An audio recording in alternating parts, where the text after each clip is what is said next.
안녕하세요. 최강내공의 머니쇼에 오신 걸 환영합니다. 저는 최강내공의 머니쇼 진행자 최강내공입니다. 최강내공의 머니쇼는 우리 시청자들의 재무설계를 도와드려서 가정경제를 흑자로 전환시켜내는데 일조하는 그런 프로그램입니다. 자, 2020년 이제 시작하고 있는데요. 2020년을 맞이해서 재테크 어떻게 해야 될지 그 이야기를 첫 번째로 해보려고 합니다. 자, 바로 들어가겠습니다. 2020년 재테크는요, 일단 부동산 규제 효과로 2020년 주식시장으로 자금이 쏠리지 않을까라는 생각을 해보게 됩니다. 과거 일본 같은 경우는 부동산 버블로 인해서 잃어버린 20년 또는 30년 있지 않습니까? 그런데 한국에서도 부동산 비중이 너무 커요. 너무 커서 버블이 꺼지면 정말 심각하게 문제가 생깁니다. 왜? 한국인들은 대다수가 대출받아서 집을 샀거든요. 게다가 그 금액도 굉장히 큽니다. 감당할 수 없는 범위죠. 왜냐? 대출을 못 갚게 되면 은행의 부도율이 올라가면서 은행에서 무조건 원금 회수 전략을 쓰기 때문에 우리 국민들한테 바로 타격이 바로 옵니다. 그 계약과 상관이 없어요. 은행이 죽을 것 같으면 일단 그 고객들의 대서 원금을 돌려받는 방법을 쓰거든요. 일본이 그랬습니다. 그래서 문제가 되는 거예요. 그렇기 때문에 우리가 자산을 키워간다는 게 뭔지 제대로 알면 무엇을 어떻게 해야 될지 그걸 판단하실 수가 있습니다. 뭐 예를 들어서 이런 겁니다. 지난 30년 동안 그리고 30년 전에 100만 원을 각 분야로 투자했을 때 얼마의 지금 수익을 얻었을까라는 거를 좀 해보면 주식은 30년 동안 2,893만 원이 되고요. 채권에 투자를 했다면 1,700만 원이 됩니다. 그리고 예금에 투자했다면 말이죠. 877만 원이 됩니다. 자, 우리 시청자들은 부동산에 투자를 했다면 지금 한국인들은 부동산에 막 마음이 가 있거든요. 얼마를 벌었을까요? 지난 30년 동안. 520만 원입니다. 어떠세요? 생각보다 작죠? 그러면 어떻게 해야 됩니까? 주식에 몰빵해야 되나요? 주식에 올인해야 될까요? 그렇지 않죠. 이 내용, 주식, 채권, 그리고 예금과 부동산을 어떻게 포트폴리오를 짜서 원금 손실 위험을 좀 낮추면서 적절한 기대 수익을 올릴까? 이걸 생각하셔야 됩니다. 그런데 여기에서 또 하나 우리 시청자들, 우리 시민들의 관점을 좀 바꿔드리고 싶은 것 중에 하나는 부동산을 바라보는 시각, 그리고 그 태도, 투자에 대한 태도, 이거를 좀 이제는 바꿀 때가 되지 않나. 부동산 불패시나 이거 얼마 안 된 겁니다. 이거 뭐 5배밖에 더 늘었어요. 그쵸? 30년 동안. 근데 주식은 28배가 늘었어요. 약 한 29배. 채권도 17배. 예금조차도 약 한 9배 정도 늘었는데 부동산 투자에서 지난 30년 동안 5배밖에 안 올랐습니다. 근데 왜 많은 사람들은 부동산 불패 신호라고 할까요? 이거는 사실 언론과 정치권이 결합돼서 과도하게 홍보하는 부분들이 있습니다. 네, 부동산을 지금 구입하는 사람들은 투기 세력들, 다 주택자들이거든요. 일반 시민들은 지금 집 한 채도 없어서 힘들어합니다. 서울 같은 경우는 지금 50%가 안 돼요. 서울 시민들의 50%도 자기 집이 없어요. 이런 문제가 있습니다. 즉 한마디로 부동산 불패시나 부동산만 오른다라고 생각하는 거는 사실 착시 효과라는 말씀을 좀 드리고 싶고요. 너무 오랫동안 안 올랐었거든요. 그렇죠? 자, 그렇다면 2020년에는 어떻게 투자해야 될까? 내가 직접 해야 될까? 간접 투자인 펀드를 해야 될까? 뭘 해도 상관없다는 겁니다. 뭘 해도 상관없듯이 밥 먹듯이 습관처럼 투자를 해라 라는 말씀을 좀 드리고 싶어요. 습관처럼 저축과 투자를 해야 된다는 겁니다. 사실 매일 10,000원씩 우리 직장인들 뭐 술 좋아하시는 분들 또는 담배 피는 분들 이런 분들은 매일 10,000원씩 정도는 모을 수 있지 않나요? 뭐 저는 담배를 안 피고 술을 매일 먹지 않기 때문에 이렇게 하기 힘들 수도 있습니다. 그런데 매일 술 드시고 매일 담배 피는 분들은 이거 할 수 있죠. 그리고 매일 커피숍 가서 한 3잔씩 드시는 분들은 이거 금방 합니다. 커피 2잔 정도 안 마시면 바로 10,000원 나오잖아요. 즉 매일매일 작은 돈이라 생각하는 그 돈들을 투자의 방향 또는 저축의 방향으로 틀어야 된다는 겁니다. 그런데 매일 10,000원만으로는 사실은 진짜 투자는 할 수 없어요. 왜냐하면 분산 투자가 불가능하기 때문입니다. 우리들은 투자할 때 원금 손실 위험이 존재하는 게 투자 아닙니까? 그렇다면 원금 손실 위험을 완전히 제거할 수는 없지만 어느 정도 그 위험을 낮추는 방식으로 해야 되는데 사실 그게 10,000원 갖고는 힘듭니다. 그래서 펀드에 10,000원을 넣는다면 가능할 수 있겠죠. 그렇죠? 그래서 개인들이 직접 투자를 통해서만 하지 말라는 말씀 좀 드리고요. 2가지를 같이 해도 된다는 겁니다. 왜냐하면 개인들은 해지를 할 수가 없기 때문이에요. 그러니까 롱숏 전략, 쌀 때 사서 비쌀 때 파는 전략을 하기가 굉장히 어렵습니다. 개인들은. 하지만 술 먹을 돈이라든가 커피 마실 돈, 담배 필 돈 일부를 조금씩 모아서 습관화하듯이 저축과 투자를 하라는 그런 말씀, 2020년은 꼭 그랬으면 좋겠습니다. 사실 한국의 자본주의는 매일매일 저축과 투자를 하지 않도록 방향을 트는 거거든요. 왜 한국의 경제가 살려면 뭐부터 해야 돼요? 내수가 살아나야 되죠. 내수가 뭔지 아십니까? 우리 시청자분들 다 아실 거예요. 매일매일 소비 지출을 하라는 거예요. 과도한 소비를 해야 한국의 경제는 돌아갑니다. 근데 소비할 돈이 없어요. 왠지 아세요? 대출 원리금. 집을 사면서 대출을 받은 그 돈을 갚아나가고 있기 때문에, 또 월급이 지금 확 줄어서 반토막 나 있기 때문에 생활비가 부족해요. 그래서 카드론을 받아서 그 원리금을 갚고 있기 때문에 지금 소비할 곳이, 소비할 자금이, 소비할 여력이 별로 없습니다. 이게 한국 사회의 현실이에요. 그렇기 때문에 매일매일 습관처럼 조금씩 모아나가는 작업, 이거 굉장히 유효한 2020년 전략이라고 생각할 수가 있겠습니다. 좋은 방법이죠. 그런데 하지만 이것도 생각하셔야 되는 게 뭐냐면 인생을 돈 중심으로만 생각하면 매일매일 10,000원을 모으는데 사람 관계가 다 끊어져. 그러면 안 된다는 겁니다. 사람 관계는 결국 지역사회에서 내가 어떤 사회정치적 영향력을 키우는 데 있어서는 사람 관계만큼 좋은 게 없거든요.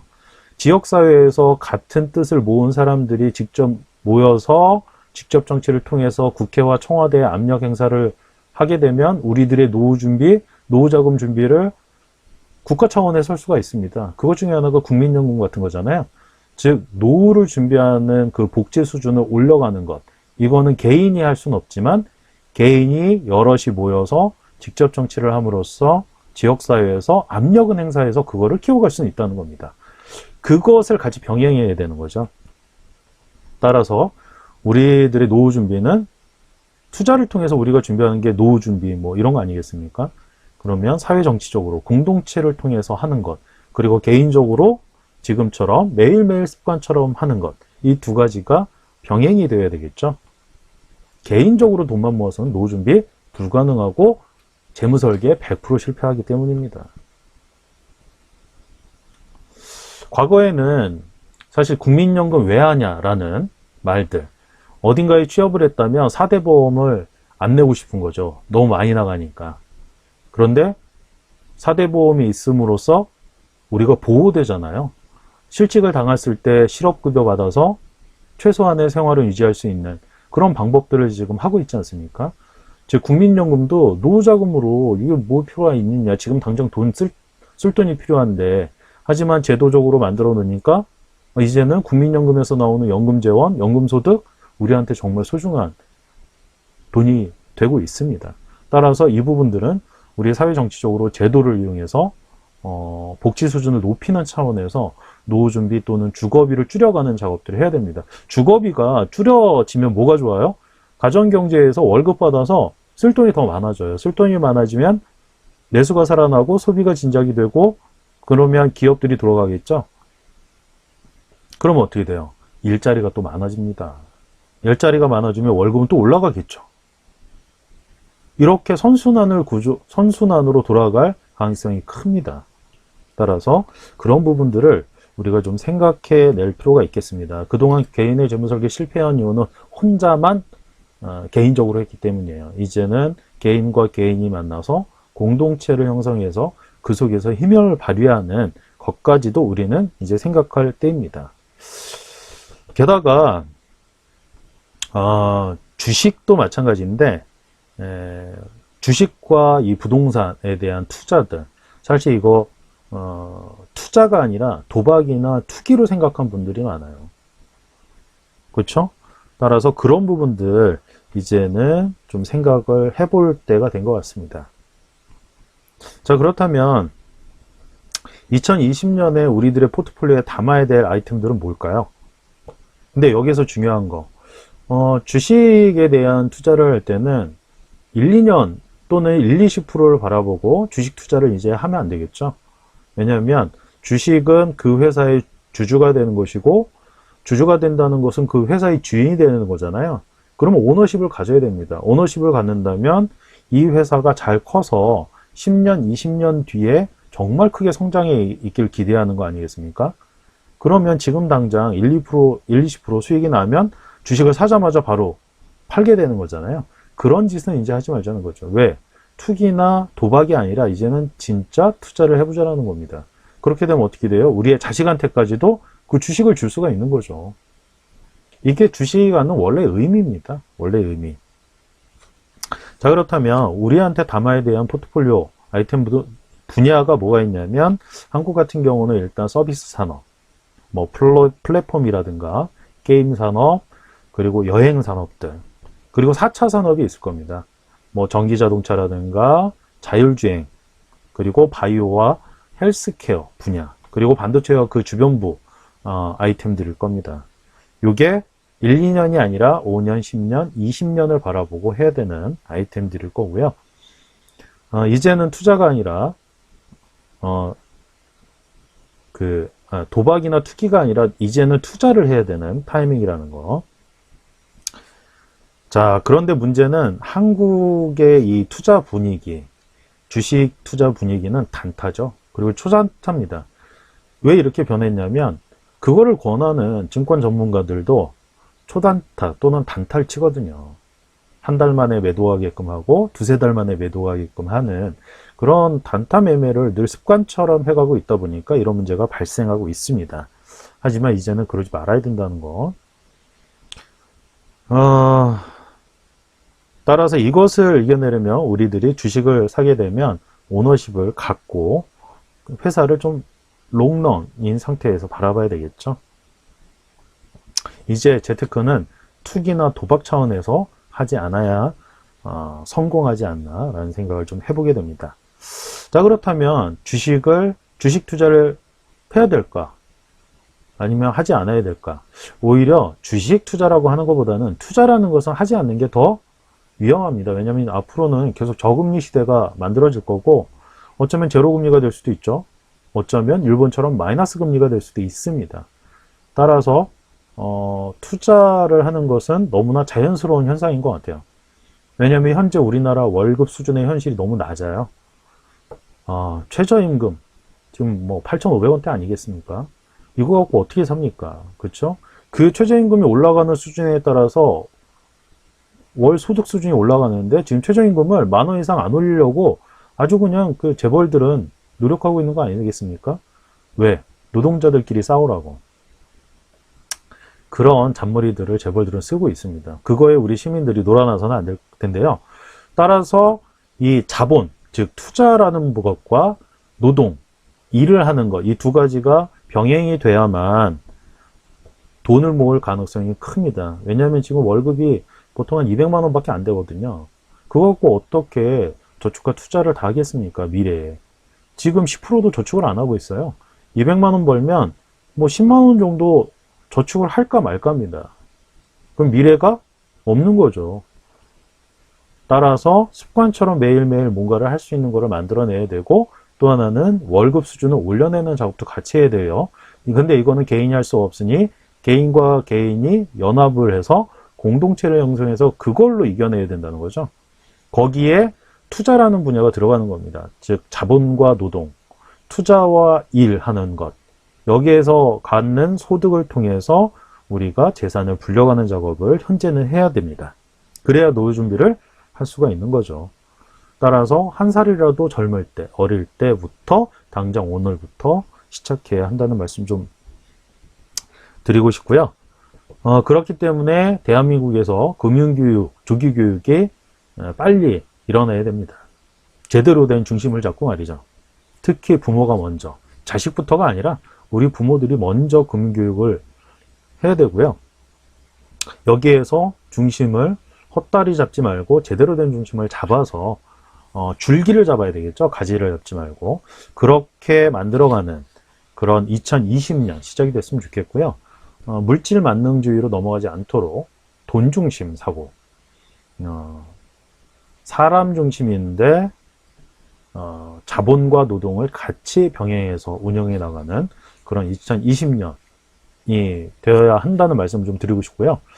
그러려면 부자 되는 습관, 별거 아닙니다. 매일매일 저축과 투자를 습관처럼 하라입니다. 신용카드도 없애고 자동차도 없애고 그런 비용들이 엄청 줄어요. 그래서 매일매일 10,000원씩 저축과 투자를 해라. 또한 이게 진짜 성공하려면 복지 수준이 올라가야 되잖아요. 즉 지역 공동체에서 직접 정치를 함으로써 국회와 청와대의 압력을 행사해서 우리들의 복지 수준을 같이 올려가는 겁니다. 그래서 복지 수준도 올리고 주거, 정책도 실거주 목적인 사람들 위주로 부동산 정책이 돌아갈 수 있도록 함으로써 주거비를 낮춰줘서 즉 대출 원리금을 많이 내지 않도록 하는 그런 부동산 정책으로 나아가끔 해서 우리들의 삶의 질을 높여내는 작업, 이렇게 해야 된다는 겁니다. 2020년 이렇게 하면 성공할 수 있지 않을까요? 네, 2020년 우리들이 좋은 그런 사고방식과 태도 그리고 방향을 설정해야 될 때인 것 같습니다. 자, 다음은 재테크 투자상품 PPL인데요. 두 가지만 소개를 좀 드리겠습니다. 첫 번째는 아트테크, 미술품 재테크인데요. 미술품을 활용해서 수익을 창출하고 예금과 적금금리보다 높은 기대 수익을 돌려주는 재테크죠. 물론 투자 상품이라서 원금 손실 위험이 있습니다. 그래서 그만큼 기대 수익률이 높겠죠.